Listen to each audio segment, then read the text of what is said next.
ఓం శ్రీ గురుభ్యో నమః. రవి బుధుల యొక్క కలయిక. రవి బుధుల యొక్క కలయికను మనం జ్యోతిష్ శాస్త్రంలో బుధాదిత్య యోగం అని శాస్త్రంలో చెప్పారు మనకి.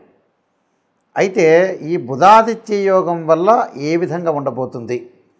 రవి ఆరోగ్య ప్రదాత, ఉద్యోగ కారకుడు, అలానే పితృకారకుడు,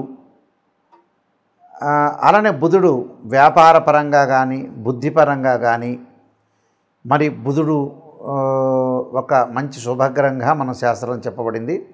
రవి బుధులతోటి ఏర్పడే యోగంలో ముఖ్యమైన బుధాదిత్య యోగం అంటే డెవలప్మెంట్ కానీ అభివృద్ధి కానీ వ్యాపారం కానీ ఒక స్టార్ డమ్ము కానీ ఒక స్టార్ స్టేటస్ రావాలంటే మనకి గజకేసరి యోగంతో పాటు బుధాదిత్య యోగాలు, లక్ష్మీ యోగాలు, చంద్రమంగళ యోగాలు ఇలాంటి యోగాలన్నీ కూడా జ్యోతిష్ శాస్త్రం ప్రకారంగా చెప్పబడ్డది.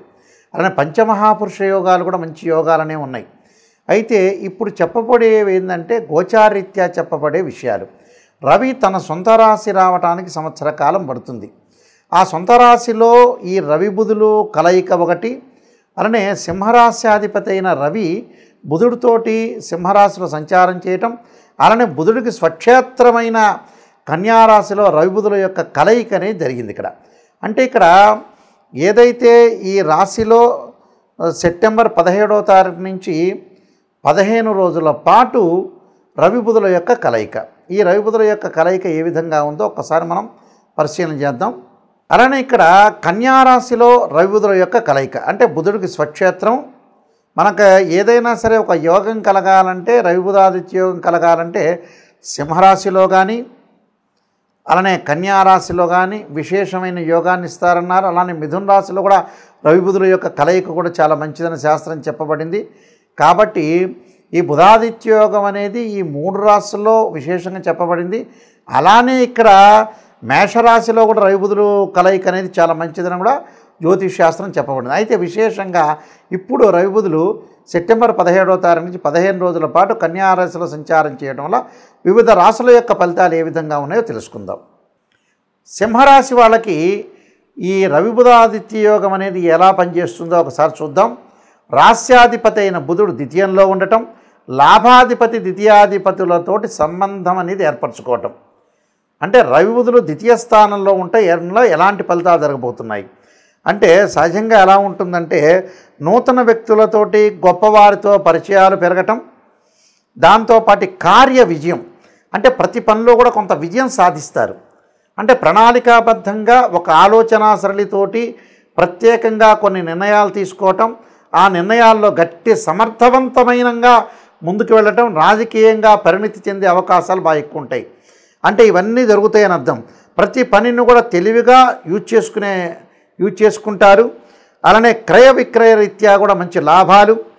దాని తర్వాత బంధుమిత్రుల యొక్క ఆధిక్యత అంటే వీళ్ళు ఎక్కడికి వెళ్ళినా కూడా వీళ్ళ యొక్క ఆధిపత్యం ఉంటుంది. శుభ కార్యక్రమాలకు వెళ్తారు, వీళ్ళ ఆధిపత్యం ఏముంటుంది.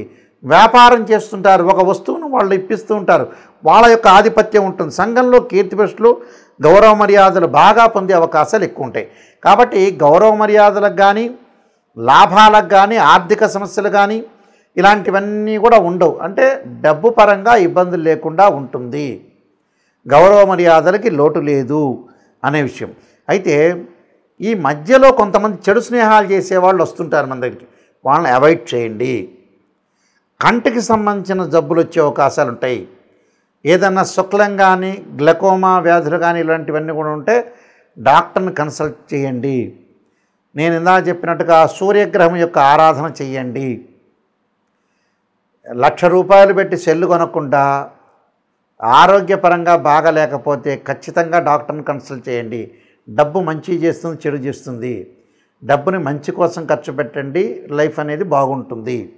అలానే స్కిన్ సంబంధించిన ఎలర్జీస్ కొన్ని ఉంటాయి, అలాంటివి రాకుండా చూసుకోండి. కొన్ని పదార్థాలు తినొద్దండి. వాస్తవంగా ఏంటంటే ఒక గ్రహం బాగలేదంటే పురాతన కాలంలో పండితులు చెప్పేది ఏంటంటే ఈ నెలలో నీకు సూర్యగ్రహం బాగలేదు కాబట్టి దురద వచ్చే పదార్థాలు ఏవైతే ఉంటాయో అవి తినొద్దని చెబుతారట. అంటే సహజంగా ఈ వంకాయ ఇలాంటి వాటికి మనం అవాయిడ్ చేయాలి ఈ నెలలో అని అర్థం. పక్క నెలలో మళ్ళీ తినొచ్చు.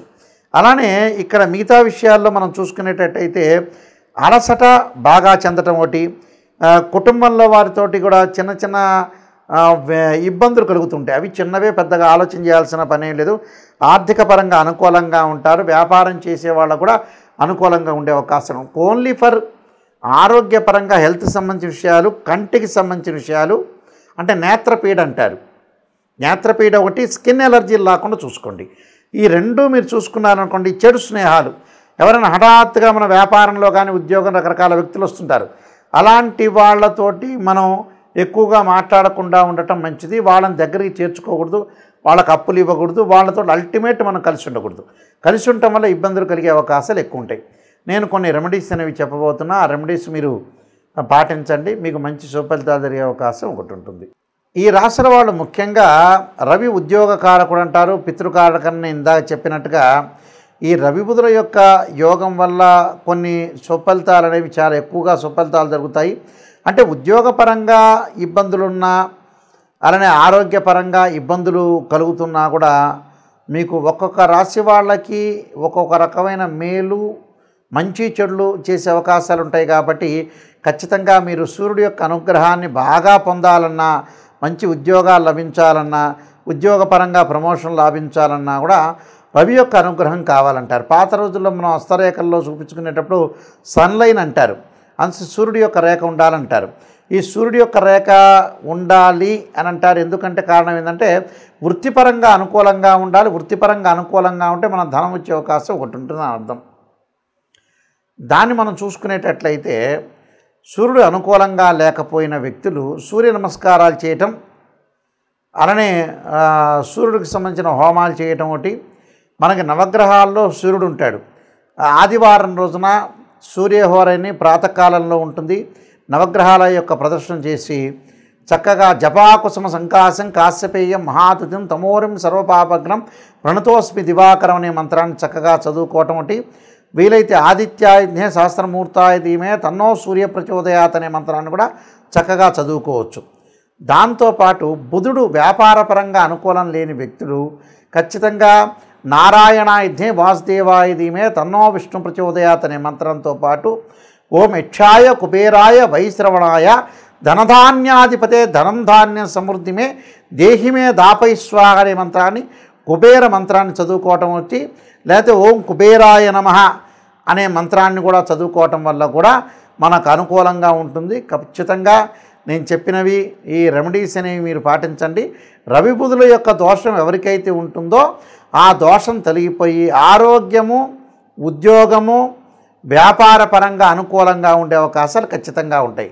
ఇవి గోచారరీత్యా చెప్పబడే ఫలితాల్లో ముఖ్యంగా మనకి రవి 3, 6, 10, 11 స్థానాల్లో సుఫలితాన్ని ఇస్తాడు వాళ్ళ రాశి దగ్గర నుంచి. బుధుడు వచ్చేటప్పటికి 2, 4, 6, 11 స్థానాల్లో బుధుడు మంచి ఫలితాన్ని ఇస్తాడు. ఎందుకంటే రవి యొక్క కారకత్వాలను కూడా మనం గమనించినట్లయితే ఉద్యోగానికి చాలా ఇంపార్టెంట్గా చూసుకుంటాం, బుధుడు వ్యాపారానికి చూసుకుంటాం. కాబట్టి వాళ్ళ జన్మరాశి నుంచి ఈ రాశిలో నేను చెప్పిన రాశుల్లో ఉంటే చాలా అనుకూలమైన ఫలితాలు జరిగే అవకాశం ఉంటుంది. సో ఉదాహరణకి ఒక రాశి వాళ్ళకి బుధుడు వాళ్ళ రాశి నుంచి లెక్క వేస్తే 2, 4, 6, 11 స్థానాల్లో ఉంటే అనుకూలంగా ఉన్నట్టు గోచారీత్యా. అలానే రవిగ్రహాన్ని కూడా మనం ఎలా క్యాలిక్యులేట్ చేస్తాము? 3, 6 అంటే 1, 3, 6, 10, 11 స్థానాల్లో ఉంటే మంచి సుఫలితాన్ని ఇస్తాడు సూర్యుడు. సూర్యగ్రహం అనేది అనుకూలంగా ఉంటుందని మనకు శాస్త్రం చెప్పారు. కాబట్టి ఇలాంటివన్నీ కూడా మీరు దృష్టిలో పెట్టుకోండి. ఇవన్నీ కూడా గోచారరీత్యా చెప్పబడే ఫలితాలు అంటారు. ఈ గోచారరీత్యా చెప్పబడే ఫలితాల్లో ముఖ్యంగా సూర్యభగవానుడు 3, 6, 10, 11 స్థానాల్లో మంచి శుభాన్ని ఇస్తాడని అర్థం. 1వ దానిలో కొంత మిశ్రమైన ఫలితాలు ఇచ్చే అవకాశాలు ఎక్కువ ఉంటాయి. కాబట్టి ఇక రవి బుధులు ఏదైతే వీళ్ళ కన్యారాశిలో ఉన్నారో నేను చెప్పిన మీరు ఏదైతే పరిహారాలని పాటించడం వల్ల కూడా విశేషమైన యోగాలు కలిగే అవకాశాలు ఎక్కువగా ఉంటాయి. అలానే విష్ణు సహస్రనామ పాలన చేసుకోవటం ఒకటి, లలితా సహస్రనామ పాలన చేసుకోవటం, సూర్య నమస్కారాలు. ఆ సూర్య నమస్కారాల్లో కూడా ఓం సూర్యాయ గ్రహాయ స్వాహ అనే మంత్రాన్ని చదువుకోవాలి. అంటే ఓం ఆదిత్యాయ అంటే ఆదిత్యాయ సోమాయ మంగళాయ చ బుధాయ చ గురు శుక్ర శనిభ్యచ్చ రాహవే కేతు అనే మంత్రాన్ని చదవటంతో పాటు ఓం సూర్యాయ స్వాహ అనే జిల్లేటి సమిధులతో హోమం చేయటం, వెంబటే సూర్యగ్రహ ఇదన్నోమ అనే మంత్రాన్ని కూడా చదువుకోవాలి. అంటే ఏదైతే మంత్రం అనేది స్వాహాకారం చెప్పి త్యాగం చెప్తారు ఇదన్నోమ అని, ఆ మంత్రాలు మనం ఏదైతే విశేషంగా ఆదివారం రోజున ఓం సూర్యగ్రహాయ స్వాహ అని ఆజ్యం వెయ్యాలి జిల్లేడు సమిధుల మీద. ఓం సూర్యగ్రహాయ ఇదన్నవమ అనే మంత్రాన్ని కూడా చదువుకోవటం వల్ల కూడా మీకు మంచి జరిగే అవకాశాలు ఉంటాయి. ప్రతిరోజు కూడా ఒక 5 నిమిషాల పాటు సూర్యుడి యొక్క హోమం చేయండి, సూర్య నమస్కారాలు చేయండి. దానివల్ల విశేషమైన ఫలితాలు జరగాలని ఆశిస్తూ, మీకు పరమేశ్వరుడి యొక్క కరుణాకటాక్షం ఉండాలని ఆశిస్తూ, సర్వే జనా సుఖినో భవంతు.